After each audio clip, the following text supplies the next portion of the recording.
Sitaram good morning ने हर हर महादेव। आज से श्रावण महीना पहलो सोमवार। केम छो बधाई मजामां ने? आज सोमवार पहे ने नागपंचमी पहे तो बपोर पछी मारी मां नाग बापा घड़ी है तो ए पोक तमने देखाड़ी। अटाणे अमारे पवन पवन एवो उपड्यो ने वावाझोड़ा जेवो पवन दुनियानो ने अटाणे अमारा गाममां जाओ मारी मां कपડાનો ઓઢણા હિવરાવવા ઓઢણા ઓટાવવાના કપડા હિવરાવવા નાખવી લેવા ને બીજા બે કપડા લેવી છે ને એ હિવરાવવા નાખવા ને પ્લસ એને ડેન્ટિસ્ટ પાસે લઈ જાવી। એના સામેના દાંત મારી માના પડે ને હું કીધું ને કાં કે તું નખલે પછી બહુ જ બે પહેરી જ નથી ચાલતી બસ કારી મોહી જરાક સપોર્ટ કરે ને કારી મોહીની એક દાંત નાખવાની હતી કે હાથ જાય એ ખાલી દેખાય તો ખરી કે આ દાંત ન નાખી દે દેખાય તો ખબર પડે દાંતમાં હું વાંધો નહીં થાય આ તે મારી મારે દવાખાનું દેખે ને તો એના કામમાં મરી જાય ઘણ મરે જાય કામ કરવું દવાખાને જાય ને ત્યાં લોઢાની ખુરશી ને આપણે ફૂલ આવે યુઝ કરે ને તમારે બીજું વૈટ ખેલાય આ મળી આવી છે તો કે કાલે કે ત્યાં નખેલો હવા દાંત છે એ નખેલો તો બિયાનું કામ કરવું બિયાનું કામ કરવું મળે એ વાંધો છે બીક નહીં લાગે નિમિત થાય તો નખવી નિયમિત થાય ને તો નહીં નખવા જોવામાં તો મફત છે ને નાથી ચાઈ છોડે નથી કામ એ કંઈ ન હોય હલો आज इतना मांडवी वैसा वावी थी थोड़ी 1.5 किलो मांडवी 1.5 किलो 1.5 किलो में हाँ तब ने मीना लेने गए हो 1.5 किलो 1.5 किलो के कति समथिंग लाइक दिस हाँ तो 1.5 किलो के 1.5 किलो के कावे तो હવે मांडवी नवरा करशो आ मार वाड़ी जाता है कोकड़ी वाड़ी जाता खाए આપણી વાવી થાય ઓલા મેની થઈ જો તો કામ થાય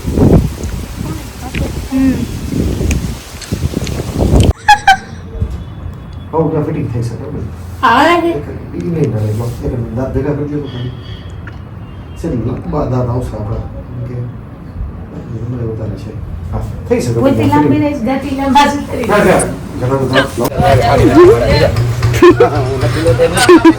એને મોજ મસ્ત તો જો હાકરબાનું કાપડું હિવાઈ ગયું હા બેન કાપડા હિવાઈ ગયા સાઇનસનું આ આફ્રિકાનું હે રાણી અહીંયા આપ્યું હતું એક આ ને એક આ બે તો પછી હે ને મારી માએ આ ઓઢણું લીધું હતું ને એના ભેગું આ કાપડું લીધું હતું પછી હવે આ કાપડું ટૂંકમાં ભરે જાય એટલે બે કપડા ઓઢણા ભેગા જાય તારા પછી આને હિવરાવાનું આખડી કેન્સલ કર્યું આ કાપડું ન હિવરાવ્યું નકર આ હિવણા ભેગું કોન્ટ્રાક્ટ મેસિંગમાં લીધું હતું હા એ મેલ હિવરાવા નાખી આવી જરી હા કરે ખજાનું હમણાં કેટલા કાઢ નાખ્યા કઢવે નાખ્યા ઢારવા આખે કારા આવતા ને કારા ઢારવા કાઢી નાખ્યા મેં કહ્યું એવું તું લાલચ ઢારવા પડજે એ કઈ ઓલા નો પડતી કારા ને ઓલો એક આલુ કાઢવી કા હવારી કાઠા હમણાં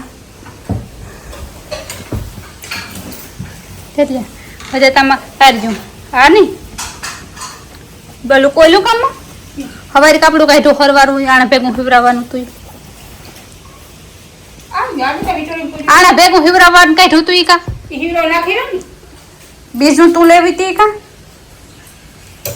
કોઈ આવી હે કા ખર કાઢી લીધા હા રેડી ઠીક બેન જો મારી માં ઘડે નાગ બાપા આ છે નાગ પેસીમ એ થઈ ગયો તો હમણાં ઘડ્યા હતા નહીં મારી માં એકલે તો જઈવો તણ વરદી છે હમણાં આવ્યો તો જોયો તે તું કયા હતા હું કઈ ના હોતે તો વાર છે તે જોયો 5 મહિના થયા તો શાંતિ તો વરદી છે તે જોયો તે તું નાગડા બાપા ઘડ્યા હતા તમ વાહે ભરેવ્યું આ ધૂળ ને પછી આ હીરીબાને ઘેર છે ને ઘડી અમે તો જો આવી રીતના ધૂળ પલાવે નાગડા બાપાની એવું પણ કાદુ તો કાંઈ છે નહીં માદીણી નકર તો કાદુ માંથી લેવતા ને નદીમાંથી માદીણીનો ચાવની ભેઈ નથી આવો કાદુ લેવીએ મહારાજ મોહિન આમ ઘડતા ને તે એનું નતલ ખેડનું ખેતર ને નાથી નદીમાં નાથી આવીએ ને તો કાદુ કોથરીમાં ભરતું આવી ગયું આપણે કાદુ તૈયાર હોય ત્યાર કાદુનો થઈ જાય શીકણો હોય રૂપારો હોય તૈયાર કાદુ હોય તો તૈયાર તને બી આપણે તો બનાવવું પડે બધું આ હે ને કોળિયું બનાવ્યું કામ કે ભાઈ આને કોળિયું આમાં નાગબાપાને ખાવાનું દીહે તો હે ને કોળિયું બનાવ્યું ને આ જો આ એરીભાઈ બનાવ્યું કોળિયું એ કામમાં એ ઢાંકણું હોય એ ઢાંકણું એમાં પછી કામ ખાવા દેવાનું હોય નાગ બાપાને ખીચડી કણાઈ ખવડાવે કણાઈ દોઈ ને હાંસી દૂધ પીવડાવે ખવાય દોઈ નાખે ફેરી બધા વાહે આવ્યા તો મોર નાગ બાપા બહાર દીધો મારા માતા આજે પગલામાં હે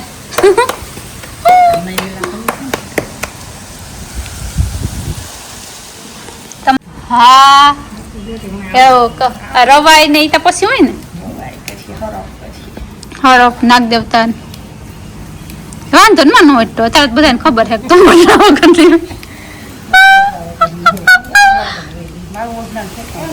નાગ બાપા કઈ રીતના ઘડો હોય અમને કોમેન્ટમાં લખજો આ જીનો ધારો હોય ને ગામનો ધારો કદાચ નોખો હોય કે તમારા પૂર્વજોની વારસાગત વયું આવતો હોય એ પણ નોખું હોય તો તમે જે ઘડો ને એ કઈ રીતના ઘડો ને અમને કીજો કામ મૂકવા જાવ ને કીજો અમારે અમે શંકર બાપા જ નથી મૂકવા જતા ઉઠે ને અમે હે ને અમારે આંગણવાડી પીપરો હે ને પીપરા મૂકી દઈએ તમે કામ મૂકવા જાવ કઈ રીતના નાગ બાપાની વિધિ હોય અમને કીજો જો આ પેલા નાગ બાપાને થાપન થેગું ઘણા મોટા મોટા ઘડે ઘણા રૂપારા ઘડતા આવડતું હોય પછી ટૂંકમાં હાથની આવડત ની વાત હોય ને કઈ કાલા ઢેલા જે કરતું હોય ભગવાન માને લઈએ આપણું ટૂંકમાં પેલા ઓલો શીકણો કાદુ ખેતર થી લેવતા ને શીકા હેવારો ત્યાર આવતો પગમાં કહણે રૂપારો થેગો હોય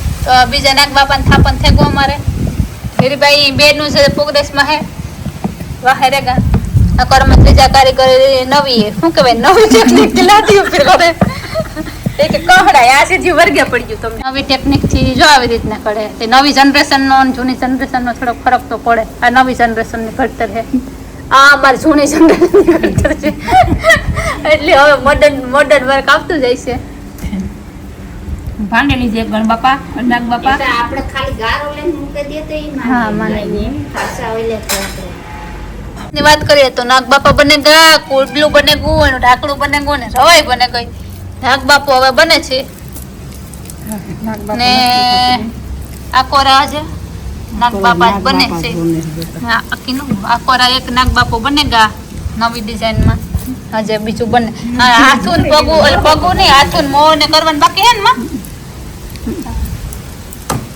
જો મારી માનું વર્ક એટલે પ્રોગ્રેસ માં પગ્યું હવે કામ ક્યાં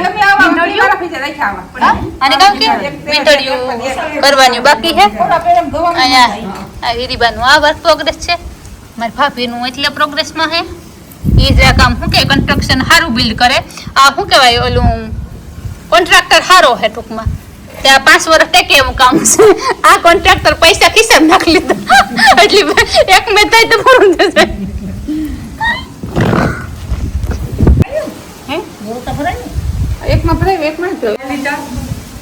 ફાઇનલી નાગ બાપાનું આવી રીતના હે આવી રીતના અમે કરીએ જો આ હે નાગ બાપાને ખાવાનું કોળ્યું આનું ઠાકણું આ નાગ બાપા આ રવાઈ કીની ગઈ આ રવાયડી ને આશિયારી નાગડા બાપા કર્યા ને જો આવી રીતના અમે ઘડીએ તો અમે કેવી રીતના ઘડો ને અમને કોમેન્ટમાં લખજો જય નાગ બાપા મારી માના ઘડાઈ ગયા કોરા બીજા જે બે બાકી છે જો આ હોતી પી ગયા આ તો ફાઇનલ હા શું કહેવાય એકદમ પ્રોપર બને છે એટલે એ હમણાં તમને બને જાય એટલે દેખાડશું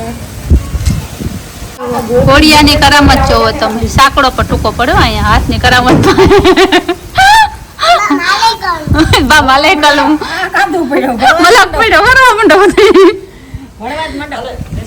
ત્યાં હીરીબાના પણ નાગ બાપાનું ફાઇનલ લુક આવે ગુસે જો આ નાગ બાપા ઘડાઈ ગયા આ અમારા ઘડાઈ ગયા અમારી ભાભીના આજે વર્ક ઇન પ્રોગ્રેસમાં હે કારણ કે પરફેક્ટ કામ થાય છે હવે કામ ઢાંકણું ઢકાય છે મારે માં એની હેલ્પ કરે છે ઓલિયું કરે કામ મીંધોડિયું તે કામ બનાવ્યું મનવી બેન શું બનાવ્યું છે ઘોડો છે ને ગાય છે ને બકરી છે તો જો હરેક ઘરનો રિવાજ અલગ હોય ને એમ જો અમે નાગ બાપુ જ ઘડીએ ખાલી અહીંયા નાગ ને નાગણી બે ઘડે તો એ એક અલગ તો તમે કઈ રીતના ઘડો કેવી રીતના ઘડો ને હું ઘડો ને એ અમને લખજો ને તમે ક્યાં મૂકવા જાવ એ પણ કીજો ને હું કરો એ પણ અમને કીજો મમ્મી આવી રીતના બનાવ્યા તમે કઈ રીતના બનાવો ને કીજો તો ખબર પડે બધાને રીત રિવાજ કેવી રીતના હે જો બાંધે આ લાખીનું ફાઇનલ કામ પૂરું થયું અહીંયા જો આવી રીતના કીને મસ્ત નાગ બાપા ઘડ્યા હવે નાગ બાપાને અમે આગળ વાર્તા કરી લઈએ પછી હાલો સીતારામ બધાને તો આ છે ને નાગ પાંચમી હે ને અમે આ નાગ બાપા ઘડ્યા તમે કઈ રીતના નાગ બાપા ઘડો ને કેવી રીતના ઘડો ને હું છે ને અમને કોમેન્ટમાં લખજો તમને પણ ખબર પડે કે તમારા ઘરનો રિવાજ તમારા ગામનો રિવાજ કામ હે કેવું હોય તો આજે આપણે નાગ પાંચમી હે ને તો નાગ બાપાની નાગ પાંચમીની વાર્તા કરીએ તો હે ને પવિત્ર શ્રાવણ માસની અંધારી પાસમે વધ પાસમ પ્રાતકાળે સ્નાન કરી પાણીયારે નાગ સિતરવો, ઘીનો દીવો કરી પૂર્ણ શ્રદ્ધાથી સંપૂર્ણ પૂજન કરવું, કુલેરનું નૈવેદ્ય ધરાવવું અને એકટાણામાં પલાળેલા મઠ અથવા મગ, બાજરી અને કાકડી અવશ્ય ખાવું. તો આ કંઈ અમે કરતા ને આ જે વિધિ લખી નહીં, અમે ખાલી આ નાગ બાપા ઘડીએ ટૂંકમાં. તો વાર્તા કંઈક આવી રીતના હે કથા. એક હતી ગંગા ડોશી. ડોશીને 7 દીકરા ને 7 વહુઓ હતી. 6 વહુઓ ભર્યા ભાદરિયા ઘેરથી આવેલી. જ્યારે નાની વહુ શ્યામાને પિયરમાં ન ભાઈ, ન બાપ, ન મા, ન બહેન, ન માસી, ન કાકા, ન ફોઈબા કોઈ નહોતું. વાતે વાતે સએ વહુ શ્યામાને ન બાપી કહીને મેણું મારે, પણ બિચારી શ્યામા મૂંગે મોઢે સહી લેતી. ઘરનું બધું કામ એના માથે, ઢગલો રોટલા ગળે, વાસણ વાંચે, ગાસડો કપડાં ધોતી, તોય પેટ પૂરતું ખાવાનું ન મળતું. ભાદરવો માસ આવ્યો, શ્રાદ્ધના દિવસો આવ્યા, ઘરમાં તપેલું ભરીને ખીર બનતી. સએ વહુ સાતમી સાસુ પેટ ભરીને જમ્યા, પણ શ્યામાને ભાડે નહીં. બિચારીને ગર્ભવતી શ્યામાને ખીર ખાવાની ઘણી ઈચ્છા થઈ, પણ થાય હું? કામ ખૂટે તો ખાવા બેસે ને, ત્યાં તો સાસુ તાળુકી અલી ન પીરી તાકી શું રહી છે, નજર લગાડવી છે કે શું? આ વાધ્યું છે ઘટ્યું છે, આ વધ્યું ઘટ્યું ખાઈને વાસણ વિસરવા મનસાની મન. શ્યામાએ જોયું તો તપેલું ખાલી ખમ, આંખમાં જરજરિયા આવી ગયા. ભૂખ્યા પેટે વાસણ ખડકલો લઈને નદીએ ગઈ. ખીરના તપેલામાં પોપડા ઉખેડીને ફાટેલા સાડલાના છેડે બાંધીને ત્યાં મૂક્યા. મનમાં એમ કે વાસણ વાંજીને નિરાતે ખાઈશ. શ્યામા વાસણ વાંજવા બેઠી, એટલામાં એક ગર્ભવતી નાગણ ત્યાં આવી. બધાય પોપડા ખાઈ અને પછી સુપાઈ ગઈ. શ્યામાએ વાસણ માંજીને જોયું તો પોપડા ના મળે. સંતાયેલી નાગણને એમ કે હમણાં દેશે ગાળ, પણ શ્યામા તો બોલી, હશે મારા જેવી કોઈ દુખિયારી એનું પેટ ઠાર્યું, હશે કોઈ મારા જેવી દુખિયારી એનું પેટ ઠારજો. શ્યામાના આ વેણથી પ્રસન્ન થયેલી નાગણે દર્શન દીધા અને બોલી, દીકરી, ખીરના પોપડા મેં જ ખાધા છે, બોલ તારે શું દુઃખ છે? ત્યારે શ્યામા બોલી, માં, પિયરમાં મારું કોઈ નથી, એટલે બધાય મને મેણા મારે છે. થોડા સમય પછી મારો ખોળો ભરાશે. મારે કોઈ ભાઈ નથી તો કોને બોલાવું? શ્યામાની આંખોમાં ટપ ટપ આંસુ વરસી રહ્યા હતા. નાગણ હેતથી બોલી, દીકરી, જરાય ચિંતા ના કરતી, તારો ખોળો ભરવાના આગલા દિવસે એક કંકોત્રી મારા રાફડે મૂકી જશે. શ્યામા તો હરખાતી ઘેર આવી. ખોળો ભરવાનો દિવસ આવ્યો ત્યારે સય વહુએ મેણા બોલાવવા, સય વહુ મેણા બોલવા લાગી. પિયરમાં તો બધું ઉજળશે, કાળું કૂતરું હગું તો ને બિસારીને ખોળો ભરવા કોઈ આવે? પહેરામણીમાં તો કાકરા દેશે કાકરા.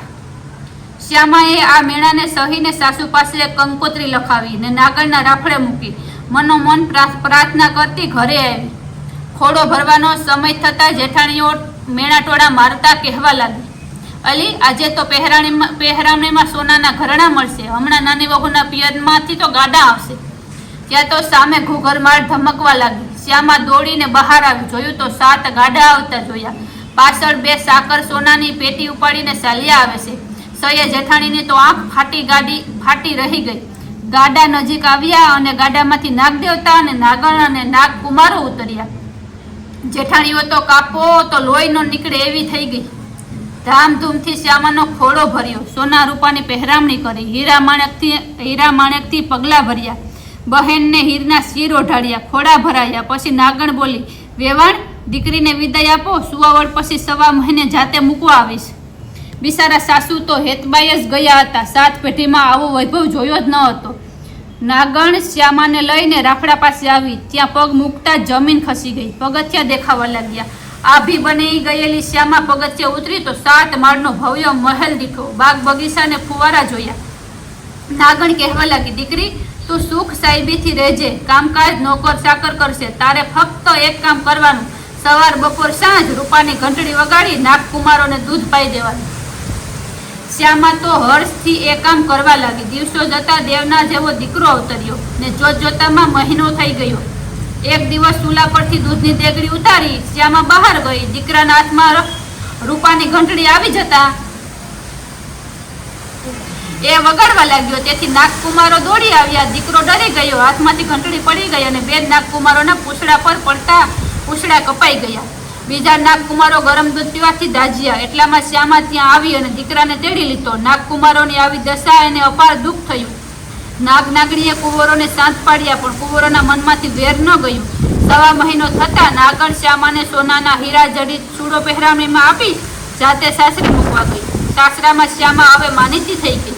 તેથી જેઠાણીઓ તો વગર લાકડે બળવા લાગી. એક દિવસ નાગકુમારો વેર વાળવા શ્યામાને ઘેર આવ્યા અને ઘંટડી નીચે છુપાયા. શ્યામા પાણીનું બેડું ભરવા ઘેર આવી ઉંબરે ઠેસ વાગતા બોલી, ખમ્મા મારા આંબડિયા બુસડિયા વીરને. આ સાંભળી નાગકુમારોને પસ્તાવો થયો. બહેનના હૈયામાં ભાઈ પ્રત્યે વાલ જોઈ 10 દીધા વગર જ પાસે વળી ગયા. એટલે ટૂંકમાં એના ભાઈઓ માનતી હતી. આજે પૂછડું કપાઈ ગયું હતું ને, પેલા તો વેરવારો આવ્યા હતા.